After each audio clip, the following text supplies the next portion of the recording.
میړنی د خان شي محمود خان راته ژوندی د خان شي چې بیا نه توره پورته شي نه سر په وینو رنګ شي چې بیا نه توره پورته شي نه سر په وینو رنګ شي باداره دغه جنگ دی د وطن آخري جنگ شي او که زړونه سره یو کو او لاسونه سره ورکو که زړونه سره یو کو او لاسونه سره ورکو دا کاڼي به لالونه شي دا بوټي به لونګ شي بسم الله الرحمن الرحیم په ټولو نه اول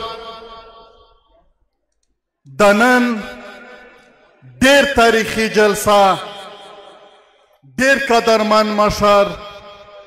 د پښتونخوا ملي عوامي پارټۍ زموږ ډېر محترم چیرمن د پښتون افغان وطن د پښتونخوا وطن د ولسونو ډېر قدرمن مشر محمود خان اچکزی صاحب او زموږ سره په سټیج باندې د پارټۍ چې څومره مرکزي او صوبایي مشران ناست دي په تالار کې تاسو څومره یې د تاسو د ټولو په اجازه په ټولو نه اول د منځنۍ اسیا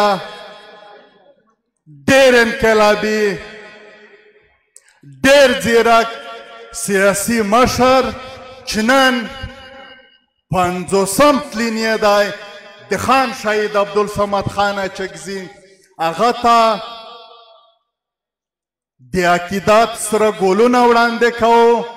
او چې کوم هم دا د دې وطن دپاره د دې ولس دپاره د دې خاورې دپاره مبارزه کړې ده هغه ته د ټول پښتونخوا وطن د ټول پښتون افغان د ولس د خوا نه دته د عقیدت ګلونه وړاندې کوو هغه ته سلام پیش کوو د هغه نه پاس ملګرو نن چې په کوم حالاتو کې مونږ د خان شهید عبدالصمد خان اچکزي 50م تلین لمانځو نو په پښتونخوا وطن چې کم روان حالات دي چې په هغه ورځو کې چې خان شهید عبدالصمد خان اچکزي ډېر په ماشومتوب کې د دې وطن د ستونزو د حل دپاره کوم جدوجهد شروع کړی و نن هم په دغه وطن کې هغه ستونزې په هغه رنګ پرتې دي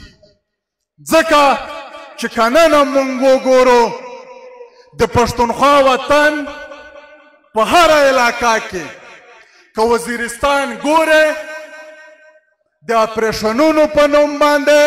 د دهشتګردۍ په نوم باندې بازارونه یې وران کورونه یې وران کاروبارونه یې ختم که خیبر ګوره په دې حال دی که سوات ګوره په دې حال دی که جنوبي پښتونخوا ګوره په دې حال دی نه مونږ نه څوک ښه ژوند ته پرېږدي نه مو څوک تعلیم ته پرېږدي نه مو څوک روزګار ته پرېږدي نه مو څوک صحت ته پرېږدي نو بیا په داسې حالاتو کې چې د نن په دې کام راغلي دي یا د وخت نه دا کام د دې ستونزو ګالي پورته کوي د هغې واحد لاره دا ده چې پښتونخوا ملي عوامي پارټۍ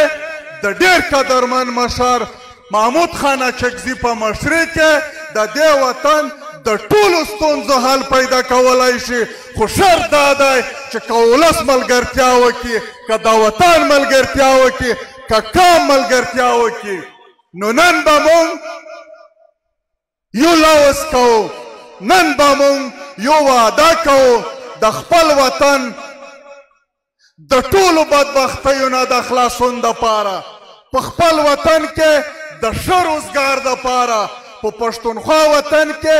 د ښه تعلیم دپاره په پښتونخوا وطن کې د ښه صحت دپاره په پښتونخوا وطن کې د عزت د ژوند دپاره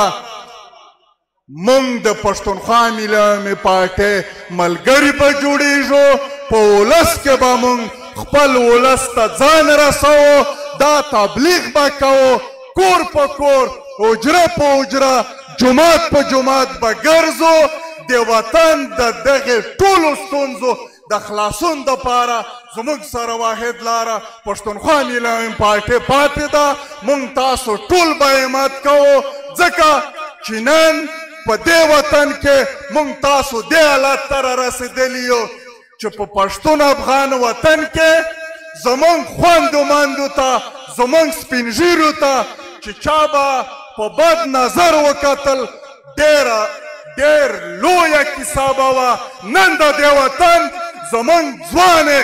ځوانې پېغلې هغوی سرونو ته وڅڼو ته خلک لاسونه ورچوي کشکوي یې ګاډیانو ته یې اچوي جیلونو ته یې اچوي په مختلف ځایونو زموږ سپین ږیري به عزته کېږي. نو په دې حالاتو کې بیا زموږ ډېره لویه ذمهواري جوړېږي چې موږ هر یو ملګری په خپل ځان باندې دا ذمهواري واچوي چې زه به شپه ورځ په خپل وطن کې په خپل ولس کې د یو کېدو د دې ولس د متحد کېدو د دې ولس د را په یو ځای کېدلو دپاره به موږ کوشش کوو او ټول هغه خلک چې په کان کې نفرت خوروي په کان کې نفاق خوروي په کان کې بې اتفاقي جوړوي د هغې ټولو قوتونو به لاره نسو. ډېره مهرباني ډېره مننه خوشحاله اوسئ.